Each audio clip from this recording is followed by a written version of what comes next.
બધાને આનંદ થતો હતો, પણ જે અભાગ્ય હતા ને એને ભગવાનનો મહિમા સમજાણો નહીં. હાથમાં ચિંતામણી આવે પણ જેને ભાગ્ય નથી ને એને કઈ મળતું નથી. એક સંત મહાત્મા એક દરજી કપડા સીવતો હતો, એની દુકાનમાં ગયા. ગરીબ હતો બિચારો, સમજ્યા ને. સંત મહાત્મા પાસે ચિંતામણી હતી. દરજીને કીધું 15 દિવસ સુધી હું તને આપી જાઉં છું, તને જે જોઈને એ સંકલ્પ કરી લેજે, તને બધું મળશે. 15 દિવસ પછી હું લઈ જઈશ તારી પાસેથી. દુકાનમાં ચિંતામણી રાખ્યો. બન્યું એવું, ચિંતામણી દુકાનમાં આવ્યો ને એટલે ધંધો વધી ગયો, ગ્રાહક વધી ગયા બહુ. એ સીવાનું કામ નવરો ન થાવ, રાત દાડો મહેનત કરે. 15 દી થઈ ગયા, થોડું કમાણો ખરો, પણ ચિંતામણી પાસેથી સંકલ્પ કરીને માગી કઈ હગ્યો નહીં. 15 દિવસ ત્યાં સંત મહાત્મા આવી ગયા. બોલો ચિંતામણી, ઓ હજી તો હું નવરો નથી થયો. ગયો સંત ગયેલા 15 દિવસ તને દઈ ગયો, તો કે કપડા સીવામાં ક્યાં નવરો હું. ગયેલો મહાત્માજી કે તારા ભાગ્યમાં જ નથી, કે લાવ લઈ ગયા. લ્યો ભાગ્યમાં ન હોય ને એને મળે નહીં. લ્યો તો ચિંતામણી જેવો આજે સત્સંગ છે અને ન સમજાય ને એને અભાગ્ય કીધા છે. એક દિવસ, બીજો દિવસ, ત્રીજે દિવસે શ્રીજી મહારાજ સાબરમતીને કિનારે આવ્યા. સાબરમતી નદી, પહોળી નદી, થોડું થોડું પાણી વહે, સમજ્યા ને, ડૂબીને જવાય. પણ નદીને પેલે પાર શ્રીજી મહારાજ ઉતારા કરેલા છે.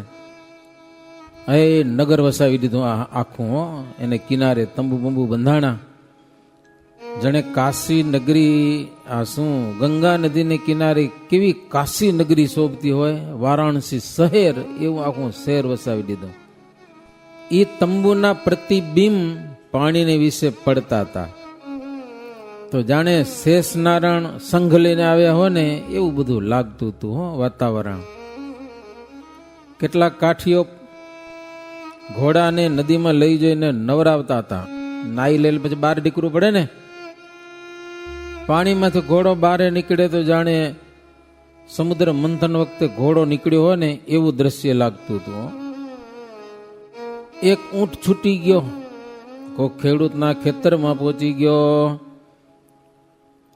એ ખેડૂત ઊંટને ભગાડવા માટે થારી વગાડવા માંડ્યો. ઢીન ઢીન ઢીન વગાડી થારી તમે? એક મુસાફર આવ્યો, કાં? તો કે ઊંટને ભગાડવા માટે થારી વગાડું છું. ઓલો કે થારીથી ઊંટ ની જાય, એના ઉપર નગારું વાગે મોટું મોટું. કયો એને થારી શું અસર કરવાની હતી? કે એના ઉપર જબરજસ્ત નોબત વાગે. ઈ ઊંટીઓ છે આ, ઢડામ ઢડામ થતું જાય ને તું એટલે થારી બજાવે, એને ઊંટને શું થાય? કે તંબાડું સિર જેને ગડગરે તે થાળીથી શું ડરે? કે બીજે દિવસે અસવારી ચાલી, પણ પાણીમાંથી જ પાર કરવાનું હતું. પાણી બહુ ઊંડું નતું. ચાલ્યા બધા. મારા ઘોડા ઉપર બેહીને કાઠીઓ, સમજે ને, પાણીમાં એમને હાલું છે ને પગે, ઘોડા માથે બેહીને ઘોડાને પાણીમાં હલાવે. એક ઘોડો પડ્યો, ભડક્યો, તો ઓલો કાઠી હતો ને પડ્યો નદીમાં. કપડા બધા પલળી ગયા, પાઘડી છૂટી ગઈ માથાની, ઢાલ તલવાર હતા એ નદીમાં તણાણા. મહારાજ હસ્યા પછી. પાઘડી આખી છૂટી ગઈ, જાણે કાળો નાગ હાલો જાતો હોય ને પાણીમાં, આવું બધું દ્રશ્ય હતું. એને જોઈને મહારાજ બધા હસ્યા છે. નદી પાર કરીને પછી આગળ આવ્યા છે. ઇન્દ્રજાક નામનું એક ગામ આવ્યું. ત્યાંથી પ્રભુ અસવારી લઈને આગળ વધ્યા છે. તો ચડોતર દેશ આવેલો છે. સુણ નરપતિ વર્ણિજી કહે છે, રસમય ભૂમિ સદા તહાં રહે છે. પણ બહુ સરસત્વ પ્રાંત કેરું, હરિ વિચર્યાથી વધ્યું વરડી ઘણેરું. અચિંત્યાનંદ બ્રહ્મચારી કહે છે, ભાઈ સિંહ, ચડોતર એટલે ચડોતર દેશ. શાસ્ત્રમાં અદભુત વર્ણન કરેલું છે ચડોતર દેશનું. પ્રિય ચારુતરાખ્ય પ્રાંતની, ભણીએ ભૂમિ ભલી જ ભાતની. તરુ આમણ તણા ઘણા દિશે, સુણીએ કોકિલ નાદ તે વિશે. ચડોતરની ભૂમિમાં મોટા મોટા આંબા, એ આંબાની ડાળ ઉપર કોયલ ટહુકા કરતી હોય, સુખ, પોપટ, મેના વગેરે પોતપોતાના શબ્દ કરતા હોય. દ્રશ્ય કેવું છે? મહારાજ આવે તો જાણે બધા મહારાજનું સ્વાગત કરે છે. પ્રભુ પધારો પધારો. કોયલ જોશ જોશથી ટહુકા કરતી હતી હોય, જાણે પ્રભુના આગમનને વધાવતા હોય ને પશુઓ. એક ઋતુ નહીં પણ ચડોતર દેશમાં 6 ઋતુ આવીને જાણે ખીલી હોય ને, આવો અદ્ભુત દેશ. રસ્તાની બંને બાજુ ઝાડવાઓ, પવનમાં ડાળીઓ હાલે છે, જાણે પ્રભુ ઉપર ચામર ઢોળતા હોય ને એવું લાગતું હતું. ભગવાનના દર્શનથી એને આનંદ થતો તો ઝાડવા નાચતા હતા હો, જાણે અક્ષરના મુક્તોએ વૃક્ષોનો અવતાર લીધા હોય ને આવું બધું દ્રશ્ય. એમાં ઝાડવા ઉપર વેલીઓ છે ટોચ ઉપર ચડી ગઈ હતી. વેલી હોય છે ને, જાણે દૂર દૂરથી પ્રભુના દર્શન કરવા માટે ચડી હોય ને આવું દૃશ્ય લાગે છે દૂરથી. બહુ વાનર કેરી મંડળી, તરુ શિષ્ય મળીને કુદે વળી, પ્રભુ દર્શન ચિત્તમાં ચહી, ચમુસું સુગ્રીવની મળી અહીં. વાંદરાઓની ટોળી આવી કરીને એ ઝાડમાં કુદાકૂદ કરતી હતી હો. એને પણ આનંદ થઈ ગયો, ભગવાન આવ્યા છે એનો. વનમાં ગાયો ચરતી હતી, ભગવાન આવ્યા એટલે એ પણ બધી રોડ ઉપર આવી ગઈ પ્રભુના દર્શન કરવાને માટે, ચરવાનું છોડીને.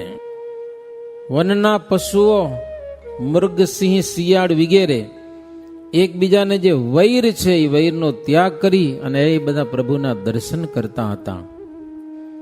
ઝાડવાઓ ઉપરથી ભગવાનનું પૂજન કરે, ફૂલડાઓ વરસાવે છે, ફળ ફૂલ ભગવાનને સમર્પિત કરે છે, જાણે વૃક્ષો ભગવાનની પૂજા કરતા હોય ને એવું સુંદર દ્રશ્ય હતું.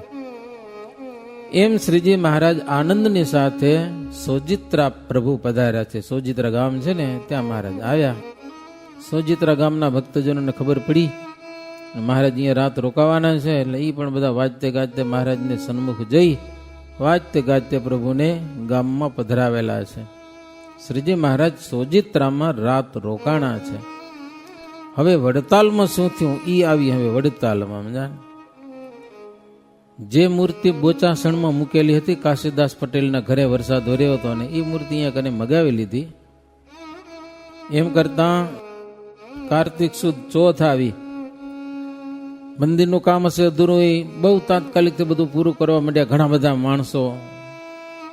પછી સાફ સફાઈ, જગ્યા સુધારવાનું. આમ આ બાજુ વડોદરાથી કારભારી, નારૂપંથ નાના એ વગેરે આવી ગયા બધા. રાજાની આજ્ઞાથી જબરજસ્ત અસવારી, રાજાનો જબરો હાથી હતો એ લઈને આવી ગયા. ઘણા બધા સુખપાલ ને વાહનો ને તંબુ ને વગેરે ઘણું બધું એ લઈ આવ્યા હતા. એની પાસે વિલાયતી વાજા હતા, દૂર દૂર સુધી સંભળાય એવા વાજિંત્રો પણ વડતાલથી બધા લઈ આવ્યા હતા. નારણ બાગ છે ત્યાં બધા તંબુ ઉભા કરી દીધા, કેટલાક તળાવને કિનારે, કેટલાક જ્ઞાન બાગમાં ચાંદનીઓ ગોઠવી દીધી. છઠને દિવસે, ચોથ, પાંચમ અને છઠને દિવસે સવારે એક ઊંટ ઉપર બેસીને માણસ આવ્યો, વડતાલમાં જાણ કરી કે શ્રીજી મહારાજ સોજિત્રામાં છે અને સાતમને દિવસે શ્રીજી મહારાજ અહીંયા કને આવવાના છે. આવા સમાચાર વડતાલ વાસીને મળ્યા કે બહુ મોટો રસાલો લઈ અને શ્રીજી મહારાજ આવે છે વડતાલમાં. વડતાલ વાસીને એટલો બધો આનંદ થઈ ગયો અને વડતાલમાં પણ ઘણા બધા સંઘો આવી ગયા હતા કે એ હર્ષનું, આનંદનું વર્ણન ના થઈ શકે હો. સવારમાં જાણ થતા ઘર ઘર આનંદ થઈ ગયો. બધા હામા જવાને તૈયાર થયા, મહારાજ આવે છે. સારી સવારી, રથ ઉપર બેઠા છે સંતો ભક્તો બધા, જોબન પગી વગેરે તૈયાર થયા.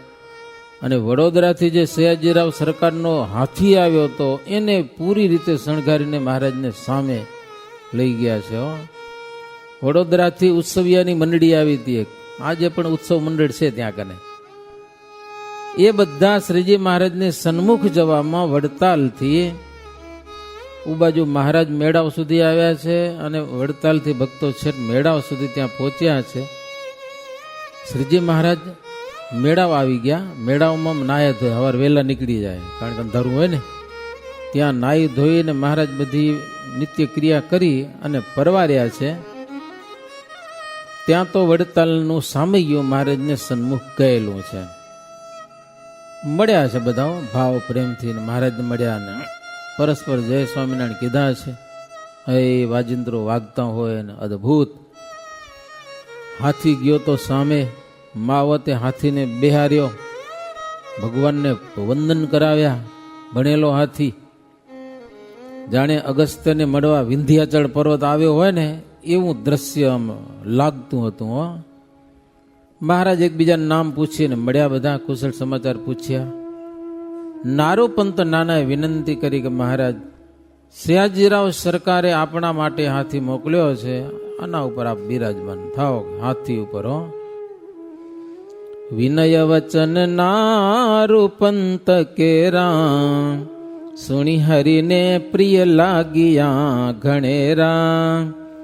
ગજ પર કરવા સ્વયં સવારી, ધર્મ સુતે રુચ ચિત્તમાહી ધારી. ભગવાન શ્રી હરિ હાથી ઉપર બિરાજમાન થયેલા છે. પછી જેવો હાથી ઉભો થયો એટલે લોકોએ મહારાજને હાથી ઉપર જોયા અને જય જયકાર કરેલો છે. બોલીએ શ્રી સ્વામિનારાયણ ભગવાનની જય. સોનાની અંબાડી હતી, જોરદાર સરસ મજાની, જાણે કોઈ સ્વર્ગના દેવે ઘડેલી હોય ને આવી, હીરા નંગ જડિત. હાથીના ગળામાં સરસ મજાની ઘુઘર માળ હતી. બધા સત્સંગીઓ વડતાલથી ગયા છે, મહારાજને પ્રેમથી હાથ જોડેલા છે, પ્રણામ કરેલા છે. મહારાજ હાથી ઉપર બિરાજેલા છે. વાસુદેવાનંદ બ્રહ્મચારી અને અખંડાનંદ બ્રહ્મચારી બંને બાજુથી મહારાજને ચામર ઢોળે છે. આવી એક અદભુત શોભા કરેલી છે. ને વાજતે ગાજતે મહારાજની અસવારી નીકળી છે. સુનનુપ અસવારી શ્યામ કેરી, સરસ બની સહુ શોભિતી ઘણેરી. સુર નર સહુ દેખી એમ બોલે, સુરપતિની નહીં સ્વારી એ હતોલે. મહારાજની અસવારી જોઈને લોકો એમ કહેતા હતા કે આવી અસવારી ઇન્દ્રની પણ હોય નહીં. અદભુત વાજિંત્રોનો ધ્વનિ થતો હતો. બાકીના ભક્તજનો તાલી વગાડીને કીર્તનો ગાતા હતા. ભજન થાય ને એ મુખ્ય છે, બીજું જે હોય તે એ બધા કીર્તન ધૂન ઠેક ઠેકાણે બધા પોતપોતાના સંઘની સાથે રહી એક અલૌકિક વાતાવરણ ખડું કરેલું. કહું વખાણી તે હવે સુકાઠિયો ગરાસિયા, સુભટ્ટ ધર્મ અર્જુનાદિ ભીમ તુલ્ય ભાસિયા. વર્ણન તો ઘણું બધું છે, હું કેટલું સંભળાવું તમને. અદભુત વર્ણન છે. ભીમ ને અર્જુન ને એના જેવા બધા ઘોડેસવારો બધા. અરે ઘોડાઓ પણ હણહણાટ કરતા હતા. એને એમ થયું કે આપણે વડતાલ આવી ગયા છીએ. વડતાલનું દ્રશ્ય જોતા બાઈઓ હતી. બધાનું વર્ણન કર્યા પછી શાસ્ત્ર કરતા બાઈઓનું પણ કેવું વર્ણન છે, કેવું વર્તન છે. સધવા બેનો પણ નીચું જોઈને દ્રષ્ટિ માંડી કદાપી અન્ય નરને દેખે નહીં કોઈને. એ પણ એવી રીતે હાલતા હતા, નીચી દ્રષ્ટિ રાખીને, કોઈ અન્ય પુરુષને નહીં જોઈને. શ્રીજી મહારાજના આશ્રિતોમાં વાતાવરણ અલગ હતું. દુનિયાના માણસો કરતા આ માણસો જુદા જ લાગે. વિધવા તપે કૃષ તનુ લઈ કૃષ્ણના નામને. વિધવા બહેનો તપસ્યા કરીને શરીરને કૃષ બનાવેલું હતું. એ ભગવાનનું નામ લેતા લેતા ચાલતા હતા. સાદા વસ્ત્રો છે એના. જોતા તેની સુધર્મ રીતિ સમતા સંન્યાસીઓ શું કરે. વિધવા બહેનોની ધર્મની રીતિ જોઈ અને જગતના સંન્યાસીઓ પણ શરમાઈ જાય. એમાં પણ આટલો ધર્મ હોય નહીં. અને સત્સંગી જો નિયમ ધર્મ પાડે ને તો દુનિયાનો કોઈ માણસ સમૂહમાં તો એની હારે ના આવી શકે. કોઈક વ્યક્તિ હોઈ શકે કદાચ. જો બાળકે વૃદ્ધ જુવાન હોય, તે નારીઓ કે નર હોય તોય, દિશે સહુ ઇન્દ્રિયને જીતેલ, જાણે મહામુક્ત તનુ ધરેલ. બાળકો હોય, વૃદ્ધ હોય, જુવાન હોય, નર નારીઓ જે કોઈ હોય ને એ કેવા બધા ઇન્દ્રિયો જીત, બોલો ઇન્દ્રિયોને જીતીને વર્તતા હોય આવા માણસો. નાના નાના બાળકો પણ, આપણે બાળકો બજારનું ખાઈ જતા હશે ને, ખાઈએ આપણે ખાઈ જાય તો ખાઈ જાય નહીં. નહીતર સત્સંગીનો બાળક જીતી ખાય નહીં. જો ઘરમાં રિવાજ ન હોય તો, ઘર જેના શુદ્ધ હોય ને એના બાળકોના અંતર શુદ્ધ હોય, એ નખાય જીતી વસ્તુ, સમજાય ને. એટલે સત્સંગી થઈએ ને તો થોડા ક્વોલિટી વાળા થવું, સમજાય કે નહીં. હાવ નક્કામાં સત્સંગી નહીં. પછી આપણા ઘરે બાળકો આવે એને પણ સુસંસ્કાર મળે, એ પણ રાજી થાય બાળકો કે આપણે આ ઘરના સભ્યો છીએ. અમદાવાદમાં ગુરુકુલ જોવા ગયા હતા 2 દી પહેલા. એ બાળકોના દિલ ભ્રષ્ટ ના થઈ જાય એટલા માટે શુદ્ધ ભોજન આપવામાં આવે. 8 વર્ષ સુધી ગુરુકુલમાં રહીને ભણે, ઘરે જવાનું જ નહીં, મા બાપને મળવાનું જ નહીં, મા બાપને મળવા આવવાની રજા જ નહીં. ત્યાં કરે નાસ્તો પાણી ઘરનો કાંઈ નહીં, એટલે કાંઈ નહીં. ત્યાં જ રંધાય, લાકડામાં રંધાય, શુદ્ધ ભોજન રંધાય. ગાયનું દૂધ, ગાયો પણ આશ્રમમાં ગુરુકુલ માટે ગાયો પણ છે. બોલો આ બધું શું કામ?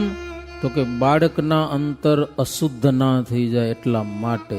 શુદ્ધ તૈયાર થાય બાળક, હો એની બુદ્ધિ વિકસે. એવા તો સરસ મજાની કસરતો હતી. તો સત્સંગીના બાળક કેવા હોય શાસ્ત્રમાં લખ્યું છે. હો જગતના છોકરા હોય ને એના જેવા ન હોય, આને કંઈક સંસ્કારી હોય. બોલો હે રાજા વરણી કહે સુણ હવે, સ્વારી સજી શ્રી હરી, ચાલ્યા ચારુત રાખ્ય પ્રાંત વચમાં, સૌંદર્ય સર્વે ધરી. હવે તો મારે ચડોતર દેશને પામ્યા છે.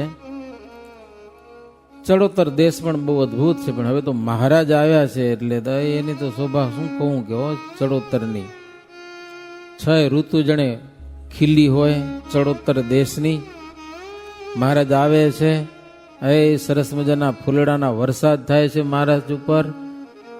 પક્ષીઓ સુર મધુર અવાજ કરે છે, મંદ શીતળ સુગંધ પવન વાય છે. આંબે મોર ટૂંકા કરે છે જોશ જોશથી. કોઈકે પૂછ્યું કાં? તો કે પ્રભુના દર્શન થયા, એનો આનંદ થયો છે. બીજા પક્ષીઓને જગાડીએ છીએ, માળામાંથી જાગો, સૃષ્ટિના સર્જનહાર આવ્યા છે, દર્શન કરો, મોક્ષ થઈ જશે. પશુ પક્ષીની યોનિમાંથી બચી જાશું. આવો શ્રીહરિનો પ્રતાપ દેખીને દુષ્ટ ગુરુઓ બધા ખીજાણા છે. જાણે તળાવ સુકાઈ ગયા હોય ને એમ એ સુકાઈ ગયા બધા. આજે ઘણા બધા તળાવ સુકાઈ ગયેલા છે, પાણી છે નહીં એની અંદર. શરદ ઋતુનું વર્ણન. વરસાદ વરસ્યો હોય ને શરદ ઋતુ આવે ને એટલે તળાવડાના પાણી ચોખ્ખા થઈ જાય. જેમ ભગવાનના ભક્તજનો ભક્તિ કરતા કરતા એના અંતર શુદ્ધ થઈ જાય, પાપ ના રહે. શરદ ઋતુ આવે એટલે નદી તળાવના પાણી દોરા હોય ને વરસાદના, એ બધા બેસી જાય, એનો મેલ બધો બેસી જાય અને શુદ્ધ થઈ જાય. કેવી રીતે? તો ભગવાનના ભક્તોજનો ભક્તિ કરવાથી એના અંતર પણ શુદ્ધ થઈ જાય. સંતો સરસ મજાના રાસના કીર્તનો ગાય છે, જાણે કે રાસ રમવાનો સમય થઈ ગયો છે કે શું. હેમંત ઋતુ આવે એટલે રાત્રિ મોટી થાય અને દિવસ થોડોક નાનો થાય છે. અને વનવગડામાં સરસ મજાના બોર પાક્યા હોય છે. એ લખ્યું એની અંદર, પાક્યા બોર બહુ વડી વન વિશે, સીતા ફળી છે ફળી. તમને ક્યાં વારો આવે વગડામાં ફરવામાં? આવે એટલે ચણિયા બોર થયા હોય ને એ ત્યાં જ ખાવાની મજા આવે. એ કોથરી ભરી આવો અહીંયા કોઈ કાપે મજા ના આવે. એ જાતે જાતે અલગ અલગ એ વગડામાં ફરતા હોય ને, ઝાડના બોરા હોય, ક્યાંક કાચા મળે, ક્યાંક પાકા મળે, ક્યાંક મીઠા હોય, ક્યાંક ખાટા હોય. એ મજા અલગ આવે લ્યો. તો આવું બધું દ્રશ્ય ચડોતર દેશમાં છે. શિશિર ઋતુમાં એટલે શિયાળો આવે, ઠંડી ઋતુ, એમાં આંબા, રાયણ વગેરે ઝાડવાઓ બધા. ચડોતર દેશ કેવો છે એ ઝાડવા જ કહી દે, પૂછવું ન પડે કોઈને. એના કરતા બીજું